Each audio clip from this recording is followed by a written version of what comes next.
ನೀವು ಇನ್ವೆಸ್ಟ್ಮೆಂಟ್ ಮಾಡಕ್ gold purchase ಮಾಡಕ್ ಹೊಂಟಿರಿ, ಬೇಡ ಸಿಲ್ವರ್ ತಗೋರಿ.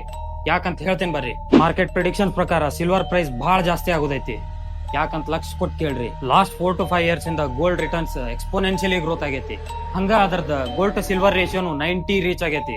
ಇದರ ಅರ್ಥ 1 ಗ್ರಾಮ್ ಗೋಲ್ಡ್ ತಗೊಳಕ 90 ಗ್ರಾಮ್ ಸಿಲ್ವರ್ ತಗೋಬೇಕಾಗ್ತೈತಿ. ಗೋಲ್ಡ್ ಟು ಸಿಲ್ವರ್ ರೇಷಿಯೋದ ಹಿಸ್ಟೋರಿಕಲ್ ಎವರೇಜ್ ತೆಗೆದ್ರ 60 to 70 ಇರ್ತಿತ್ತು. ಈಗದ 90 ಐತಿ. 70 ಬರ್ಬೇಕಂದ್ರ ಒಂದ್ ಗೋಲ್ಡ್ ಪ್ರೈಸ್ ಕಮ್ಮಿ ಆಗ್ಬೇಕು, ಇಲ್ಲಾಂದ್ರ ಸಿಲ್ವರ್ ಪ್ರೈಸ್ ಜಾಸ್ತಿ ಆಗ್ಬೇಕು. ಸಿಲ್ವರ್ ಪ್ರೈಸ್ ಜಾಸ್ತಿ ಆಗಕ್ಕೆ ರೇಷಿಯೋ ಒಂದ ಕಾರಣ ಅಲ್ಲ. ಸಿಲ್ವರ್ ಡಿಮ್ಯಾಂಡ್ ಇಂಡಸ್ಟ್ರಿಯಲ್ ಯೂಸೇಜ್ ನ ಕಂಟಿನ್ಯೂಸ್ಲಿ ಜಾಸ್ತಿ ಆಗತೈತಿ. Like EV, semiconductor, solar, electronics ಇವೆಲ್ಲದರಾಗೂ ಸಿಲ್ವರ್ ಒಂದು ಇಂಪಾರ್ಟೆಂಟ್ ರಾ ಮೆಟೀರಿಯಲ್ ಐತಿ. ಲಾಸ್ಟ್ 3 to 4 years ಇಂದ ಸಿಲ್ವರ್ ಡಿಮ್ಯಾಂಡ್ ಸಪ್ಲೈಗಿಂತೂ ಜಾಸ್ತಿ ಐತಿ. ನಿಮ್ಗೆಲ್ಲರಿಗೂ ಗೊತ್ತೈತಿ, ಡಿಮ್ಯಾಂಡ್ ಗಿಂತ ಸಪ್ಲೈ ಜಾಸ್ತಿ ಆದ್ರೆ ಏನಾಗ್ತೈತಿ? ಪ್ರೈಸ್ ಜಾಸ್ತಿ ಆಗ್ತೈತಿ.